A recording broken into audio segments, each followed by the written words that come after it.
আচ্ছা দেখো, তারপরে আমরা এই অঙ্কটা সমাধান করব। এই অঙ্কটা হলো সবচেয়ে বেশি গুরুত্বপূর্ণ। কেন? কারণ এই অঙ্কটা ফান্ডামেন্টাল অফ ম্যাথমেটিক্সে এই বইয়েও আছে এবং ক্যালকুলাস 1 চ্যাপ্টার 1B এই চ্যাপ্টারও কি আমাদের এই অঙ্কটা আছে। তাহলে আগের মতোই দেখো, এফ অফ এক্স সমান একটা আমাদের ফাংশন দেওয়া আছে এবং এই ফাংশনের আমাদের এই জিনিসটা বুঝতে হবে। আসলে এই জিনিসটা কি, এটা কিন্তু আমি চ্যাপ্টার 1-এ খুব ভালোভাবে আলোচনা করেছিলাম যে এফ একটা ফাংশন, ওই ফাংশন এ হলো আমাদের ডোমেনের মান, বি হচ্ছে আমাদের কি রেঞ্জের মান, আমি কিন্তু শিখেছিলাম। তাহলে এখানে দেখো এই ফাংশনের ডোমেনের মান কত হবে 3। এটা এমনি বলা যায়, আমরা জানি ডোমেন হলো এক্স এর মান এবং ডোমেনের মান কোনো সময় কি হয় না, ইনফিনিটি হয় না। তাহলে দেখো এখানে যদি আমরা +3 বসাই, 3 থেকে যদি 3 বাদ দেয় তাহলে 0, 1/0 মানে ইনফিনিটি, তার মানে 3 হওয়া যাচ্ছে না। তাহলে রিয়েল নাম্বার থেকে কত বাদ, 3 বাদ। তাহলে এই ফাংশনের জন্য ডোমেনের মান কত, রিয়েল নাম্বার থেকে কত যাবে, 3 বাদ যাবে। এখন এটাই মনে করবো, তাহলে এটা কি, এটা হচ্ছে এই ফাংশনের জন্য কিসের মান, কোডোমেনের মান, এটা রেঞ্জের মান হবে না। কেন হবে না? আমরা জানি কোন একটা ফাংশনের রেঞ্জের মান হচ্ছে ওয়াই এর মান, কিন্তু এই ফাংশন তো ওয়াই নাই, তাহলে এই ফাংশনে এটা হচ্ছে কিসের মান, কোডোমেনের মান। আচ্ছা, এই তিনটা শর্ত থেকে আমাদের তিনটা প্রশ্ন করা হয়েছে।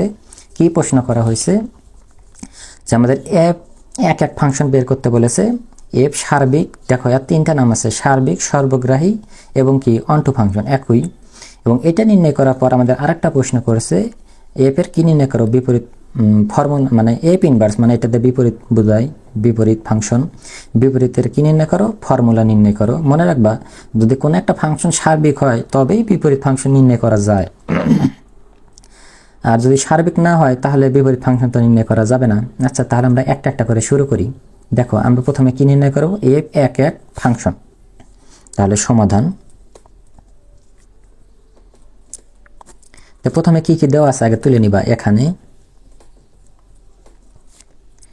এ সমান রিয়েল নাম্বার থেকে 3টা বাদ এবং বি সমান রিয়েল নাম্বার থেকে 1টা বাদ, এবং প্রদত্ত ফাংশনটা দেওয়া আছে এফ অফ এক্স সমান এক্স মাইনাস 2 এক্স মাইনাস কত 3। আচ্ছা, তাহলে যা দেওয়া আছে আমরা আগে তুলে নিলাম। তুলে নেওয়ার পর আমরা সর্বপ্রথম কোনটা করব, 1 নাম্বার।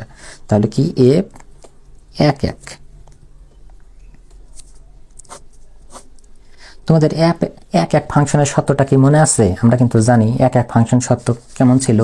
আমরা জানি কোন একটা ফাংশন এক হবে যদি এ সমান যদি বি হয়।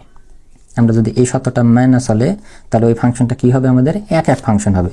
তাহলে আমরা লিখব কি, এফ অফ এ সমান যদি এফ অফ কি হয়, বি হয়। তাহলে এফ বলতে আমাদের এই ফাংশনটা এক্স এর জায়গায় আমরা কি বসাবো, এ বসাবো। তাহলে কত হবে, এ মাইনাস 2, সরি এটা এ, আর এ মাইনাস কত হবে 3। অনুরূপভাবে যদি আমরা বি বসাই তাহলে কত হবে, বি মাইনাস 2, বি মাইনাস কত হবে 3। দেখা যাচ্ছে? হ্যাঁ। তোমরা একটা জিনিস চিন্তা করো, এই ফাংশনটা বিদ্যমান থাকবে, ধরি এখানে যদি আমরা +3 বসাই এবং এখানে যদি +3 বসাই তাহলে কিন্তু 1/0 হচ্ছে, আর 1/0 মানে আমরা কিন্তু জানি ইনফিনিটি। তাহলে আমাদের একটা মানের জন্য কিন্তু এই ফাংশনটার অস্তিত্ব থাকছে না, যে কোনটা যদি আমরা +3 নিতে যাই। তার কারণে আমরা এখানে একটু কথা আকারে লিখে দিব যে এখানে এ নট ইকুয়াল টু কত 3 হওয়া যাবে না, কারণ 3 হলে তো ফাংশনটা থাকছে না। অনুরূপভাবে বি নট ইকুয়াল টু কত 3 হওয়া যাবে না। এবং আমরা ধরে নেব যেখানে এ আর বি কি, এ এবং বি, এই জিনিসটা কিন্তু আমাদের একদম বেসিক থেকে লেখা যায়, সেটা আমাদের কি হতে হবে, এ হতে হবে। এক ফাংশনের সংজ্ঞাতেই কিন্তু এটা আছে। আচ্ছা, তারপর এখন আমরা প্রমাণ করব এ সমান কি নিয়ে আসার চেষ্টা করব, বি নিয়ে আসার চেষ্টা করব। দেখো, তাহলে আমরা কিন্তু জানি যদি এরকম ফাংশন থাকে তাহলে উপর নিচে আর গুণন দেওয়া যায়। তাহলে এর সাথে এটা ভেঙেও দিতে পারো বা একবারে দিতে পারো। দেখো আমি ভেঙে দেই। তাহলে a - 2, এখানে কি আছে b - কত আছে 3, সমান এখানে কি আছে a - 3, এই সাইডে কত আছে b - 2, গুণন দাও।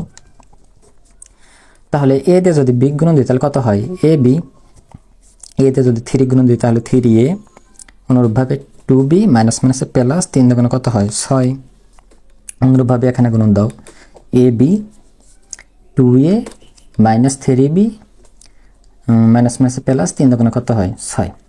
আর কি করা যায় আমরা কিন্তু জানি যদি 10 সমান যদি 10 থাকে তাহলে কিন্তু আমরা সমান সমান থাকলে কিন্তু বাদ দিয়ে যেতে পারি। ধর তুমি আমার থেকে 10 টাকা নিয়েছিলে, তুমি আমাকে আবার 10 টাকা দিলে, কথা কিন্তু একদম সমান সমান। তাহলে এরকম যদি সমান সমান হয়ে যায় তাহলে আমরা বাদ দিতে পারি। তাহলে এ বি এবং এ বি সমান আছে বাদ দিয়ে দিলাম, এই 6 এবং 6 সমান আছে কি দিলাম, বাদ দিয়ে দিলাম। তাহলে সমান সমান থাকলে কি করা যায়, বাদ দেওয়া যায়। এখন কি করবা, সবগুলো এক সাইডে নিয়ে আসো। তাহলে আমার এই সাইডে আগের থেকে কত ছিল, -3a -2b, আর হয়েছে তো -2a যদি সমান এই সাইডে নিয়ে আসি তাহলে +2a প্লাস কত হবে 3b। তাহলে সব তো এই সাইডে নিয়ে আসলাম, কিছু থাকলো না, মানে কত থাকলো 0। এখন দাও -3টা এর মধ্যে থেকে যদি +2টা যায় তাহলে মাইনাস কয়টা থাকে, একটা। +3টা বির মধ্যে থেকে যদি 2টা বাদ যায় তাহলে একটা +b থাকে, সমান কত 0। এখন বিটা আমি রাখলাম মাইনাসে, যদি সমানের ওই সাইডে যায় তাহলে কি হবে প্লাসে। বি সমান এ যে কথা, এ সমান বি ও কি কথা, আমাদের সেম কথা। আমাদের তো এটাই দেখাইতে হবে, এক এক ফাংশনের সত্যটা ছিল এটা, যদি এ সমান যদি বি হয় তবে ওই ফাংশনটা কি হয়, আমাদের এক এক ফাংশন হয়। আমাদের তো তাই হলো। তাহলে আমরা কি লিখতে পারি, অর্থাৎ এ ফাংশনটি কি ফাংশন, আমাদের এক এক ফাংশন, ফাংশনটি এক এক ফাংশন। আচ্ছা, তাহলে এটাই আমাদের কি অ্যান্সার, তোমরা ভালো করে লিখে নিও। আচ্ছা, তারপরে এখন আমরা এই কয় নম্বরটা সমাধান করব, 2 নম্বর। দেখো 2 নম্বরটা খুবই গুরুত্বপূর্ণ।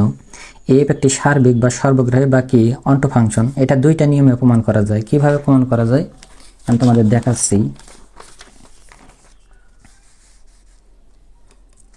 তাহলে এখন আমরা কয় নম্বরটা সমাধান করব, 2 নম্বর। তাহলে সার্বিক,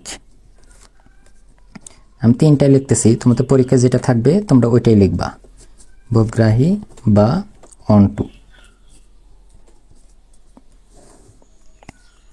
তার নিয়ম নাম্বার 1, মানে 2টা নিয়মে সমাধান করা যায়। এটা হচ্ছে আমার নিয়ম নাম্বার 1। তোমাদের বইয়ে যেটা কোরআনে দেওয়া আছে আমরা ওই নিয়মে আগে করার চেষ্টা করব। দেখো আমরা সার্বিক ফাংশনের সংজ্ঞা হতে কি জানি বলতো, সংজ্ঞাটা কাকে বলে? আমরা জানি কোন একটা ফাংশনের কোডোমেন সমান রেঞ্জ।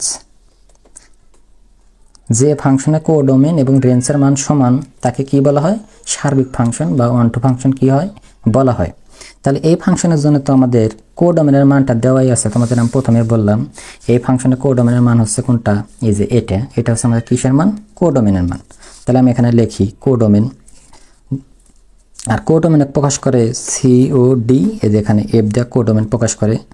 কোডোমেন বিটা লিখলে হবে না লিখলে হবে, আচ্ছা আমরা বাদই দেই। তাহলে আর রিয়েল নাম্বার থেকে -1টা কি বাদ। তাহলে আমরা সার্বিক ফাংশন প্রমাণ করার জন্য কোডোমেনের মানটা আমরা পেয়ে গেলাম। কোডোমেনের মান হলো রিয়েল নাম্বার থেকে কত বাদ হবে, 1। তাহলে আমরা এখন কি বের করব, রেঞ্জ বের করব। আমরা যদি রেঞ্জটা দেখি, রেঞ্জটাও হচ্ছে আমাদের রিয়েল নাম্বার থেকে -1 বাদ হচ্ছে, তাহলে সমান হচ্ছে, রেঞ্জ আর কোডোমেন সমান হচ্ছে। তাহলে আমাদের ফাংশনটা কি হবে, সার্বিক হবে। আচ্ছা তাহলে দেখি, তোমাদের কি মনে আছে একটা ফাংশনে x এর মান হচ্ছে ডোমেনের মান এবং y এর মান হচ্ছে কি রেঞ্জের মান। তাহলে আমাদের এই ফাংশনটা দেওয়া ছিল, অর্থাৎ এই ফাংশনটা আমরা তুলে নেই। তাহলে প্রদত্ত ফাংশন f of x সমান x - 2 x - 3। আমরা জানি রেঞ্জ হচ্ছে y এর মান, কিন্তু এখানে তো y নাই। তাহলে আমরা কি করব, ধরে নিব, ধরি y সমান x - 2 x - কত 3। এখন এখান থেকে আর গুণন দিয়ে তোমরা x এর মানটা বের করবা। তাহলে মনে মনে আনিছে কত আছে 1, তাহলে গুণন দাও। তাহলে x দিয়ে যদি y গুণন দিই তাহলে কত হয় xy, 3 দিয়ে যদি এটাকে গুণন দিই তাহলে কত হবে 3y x - কত 2। তাহলে এখান থেকে তোমরা x এর মানটা বের করো। তাহলে এখানে xy আর এখানে x আছে, প্লাসে যদি সমানের এই সাইডে নিয়ে আসি -x, আর -3 যদি সমানের ওই সাইডে পার করে দিই তাহলে +3y, আর এখানে -2 আগের থেকেই ছিল। আচ্ছা তাহলে দেখো xটা যদি আমরা কমন নিই তাহলে কত হবে y - 1, আর এখানে কি আছে 3y - 2। আর কোনো কিছু যদি গুণন থাকে তাহলে ওই সাইডে যা কি হয় আমরা জানি ভাগ হয়। তাহলে 3y - 2y কত 1। তাহলে তো আমরা একটা জিনিস চিন্তা করো, আমাদের রেঞ্জ বের করতে হয় আমাদের রেঞ্জের মান হলো ইনফিনিটি হওয়া যাবে না। তাহলে এখানে একটা মানের জন্য ইনফিনিটি হচ্ছে কত, এখানে -1 আছে, আমরা যদি +1 বসাই তাহলে সামথিং/0 মানে কত ইনফিনিটি, তার মানে কত হওয়া যাচ্ছে না 1। তাহলে এই ফাংশনের রেঞ্জের মান কত 1। তাহলে রেঞ্জ আর এফ সকল ধরনের বাস্তব সংখ্যা হবে আমাদের রেঞ্জের মান, কিন্তু একটা মানের জন্য আমাদের ইনফিনিটি আসতেছে। কোন মানটা সেটা হচ্ছে আমাদের +1, এই +1টা আমাদের কি হবে না। তাহলে দেখো এটা হচ্ছে আমাদের রেঞ্জের মান আর এটা হচ্ছে আমাদের কোডোমেনের মান। দেখো কোডোমেন এবং রেঞ্জ দুইটাই কিন্তু সমান, অতএব বলা যায় যে কোডোমেন এফ সমান রেঞ্জ আর এফ। অতএব সুতরাং ফাংশনটি কি আমাদের সার্বিক ফাংশন, ফাংশনটি সার্বিক ফাংশন। আশা করি বুঝছো। এটা হচ্ছে তোমাদের বইয়ের নিয়মে সমাধান করা আছে, তোমরা অন্য নিয়মেও সমাধান করতে পারো। কিভাবে করতে পারো আমি তোমাদের দেখাচ্ছি। তাহলে এটা হচ্ছে আমার 1 নিয়ম। এখন দেখো 2 নম্বর নিয়ম। দেখো নিয়ম নাম্বার 2। তাহলে আমাদের প্রদত্ত ফাংশনটা কি দেওয়া ছিল বলো তো? প্রদত্ত ফাংশন f of x সমান x - 2 x - কত 3 এরকমই তো দেওয়া ছিল। তোমরা আবার এখান থেকে কি করবে? ধরি y সমান x - 2 x - 3। এখান থেকে তোমরা x এর মান বের করবা। দেখো এটা আমি কিছুক্ষণ আগে করেছি। y সমান x - 2 x - কত 3, এটা আমরা ক্যালকুলেশন করে আমরা x এর মানটা বের করেছি। x সমান কত পেয়েছিলাম? 3y - 2 y - কত 1। তোমরা অনুরূপভাবে এটাও ক্যালকুলেশন করবা, করে এখান থেকে x এর মানটা পাবা 3y - 2 y - কত 1। এই মানটা পাওয়ার পর তোমরা আবার লিখবা, আবার লেখার পর এই প্রদত্ত ফাংশনটা তুলে নিবা। তাহলে আমাদের প্রদত্ত ফাংশনটা কি দেওয়া ছিল? f of x সমান x - 2 x - কত 3। এখন এই x এর জায়গাত এই মানটা লিখবা, এই মান। তাহলে f ঠিক থাকবে, x এর জায়গাত কত লিখবো আমরা? 3y - 2 y - কত 1। তাহলে আমার মূল ফাংশনে যেখানে যেখানে x আছে এখানে এই ফাংশনটা লিখতে হবে। তাহলে 3y - 2 y - 1 আর এখানে কত আছে? -2 ডিভাইডেড 3y - 2 y - 1 মাইনাস কত 3। এটা তোমরা সুন্দরভাবে ক্যালকুলেশন করবা। ক্যালকুলেশন করার পর এখান থেকে তোমরা যদি শেষ পর্যন্ত দেখো, এখান থেকে তোমাদের y চলে এসেছে, মানে y আসতে হবে। যদি y আসে তাহলে আমাদের ফাংশনটা কি হবে? সার্বিক হবে। অর্থাৎ ফাংশনটি আমাদের কি? সার্বিক। ফাংশনটি সার্বিক।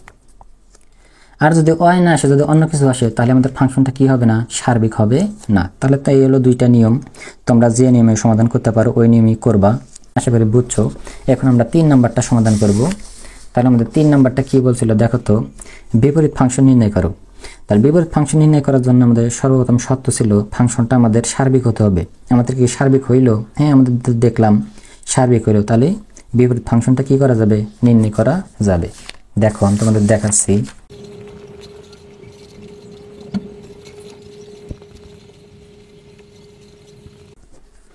আচ্ছা দেখো, তোমাদের বই একটা ভাষা লেখা আছে। কি ভাষা লেখা আছে? আমি এতক্ষণ যা বললাম ওই ভাষাটাই লেখা আছে। দেখো এটা হলো আমাদের একটা ফাংশন। আমরা দেখলাম ফাংশনটা 1 1 এবং কি সর্বগ্রাহী। আর তোমাদের তো বললাম ফাংশনটা যদি সর্বগ্রাহী বা সার্বিক হয় ওই ফাংশনের অবশ্যই কি থাকবে? বিপরীত থাকবে। এই কথাটি লেখা আছে। সুতরাং এফ এর একটি কি বিপরীত ফাংশন। বিপরীত ফাংশন হলে ইনভার্স দ্বারা প্রকাশ করা হয় উল্টা। আগে ছিল এটা আগে, এখন কি আসবে? বি ইনটু কত? এ কি থাকবে। এখন বিপরীত ফাংশন কিভাবে নির্ণয় করতে হয় তোমরা দেখো। তাহলে আমরা লিখব প্রদত্ত ফাংশন। তাহলে প্রদত্ত ফাংশন কি ছিল? f of x সমান x - 2 x - কত 3। তাহলে আমরা কি নেব? ধরি y সমান f of x সমান x - 2 x - কত 3। তবে সত্যটা হবে এমন, এটার সাথে একবার এটা, এটার সাথে একবার এটা, এটার সাথে একবার এটা। তাহলে প্রথমে লেখো। তাহলে y সমান f of x, আমাদের x এর মানটা লাগবে। তাহলে আমরা কি করব? সম্পূর্ণ সাইডটা চেঞ্জ করে দেব। f of x এই সাইডে লিখবো, yটা ওই সাইডে লিখবো। এখন দেখো f হলো আমার গুণন আকারে, তাহলে ওই সাইডে গেলে কি হবে? ভাগ হবে 1/a, আর এখানে yটা লিখলাম। আর কোনো কিছু যদি 1/f আকারে ভাগ থাকে তাহলে এটাকে কিন্তু আমরা এরকম বিপরীত চিহ্ন দিয়ে লিখতে পারি। আর এখানে কি আছে, y আছে। তোমরা এই লাইনটা লিখবা না, এই লাইনটা বাদ দিবা, দিয়ে এখান থেকে সরাসরি কোনটা, এই লাইনটা লিখবা। আচ্ছা, এটা কিন্তু আমরা 1 নাম্বার দিবা। তাহলে প্রথমে আমরা এটার সাথে এটার সম্পর্ক করলাম, এখন আমরা এটার সাথে একবারে এই শেষেরটা সম্পর্ক করব। আবার y সমান x - 2 x - কত 3। এখান থেকে তোমরা x এর মানটা বের করবা। দেখো তাহলে আমরা মনে মনে নিচে কত আছে, 1 আছে, আমরা জানি। তাহলে 1 দিয়ে যদি আমরা এই সাইডটাকে গুণন দেই, তাহলে 1 দিয়ে তুমি এই পৃথিবীর যাই গুণন দাও না কেন ওইটাই হবে x - কত 2। তাহলে এখানে x হয় আর হলো 3 কত y।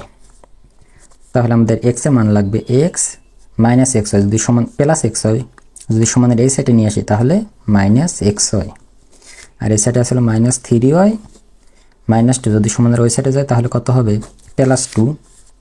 তাহলে এক্সটা যদি আমরা কমন নেই তাহলে কত হবে 1 - y আর -3y প্লাস কত 2, বা x সমান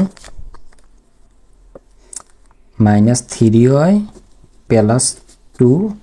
আর কোনো কিছু গুণন থাকলে এই সাইডে এসে ভাগ হয়, তাহলে কত হবে 1 - কত y। এখন দেখো এই x এবং এই যে এই x সমান কি লিখতে পারি, a ইনভার্স কত লিখতে পারি y। তাহলে এই x সমান লেখো a ইনভার্স y লেখো, আমি এখানে লিখি। তাহলে a ইনভার্স y সমান এই সাইডে কত আছিল, -3y প্লাস 2, আর নিচে কত আছিল 1 - y 1 - y। দেখো এখানে মাইনাস আছে, যে মাইনাসটা কমন নিয়ে করা যেতে পারতো, বা মাইনাসটা এরকম রাখলেও কি আমাদের হবে। আমাদের তো মনে হয় বিপরীত ফাংশনটি বের করতে বলেছিল, তাহলে আমাদের কি এটাই আমাদের অ্যান্সার।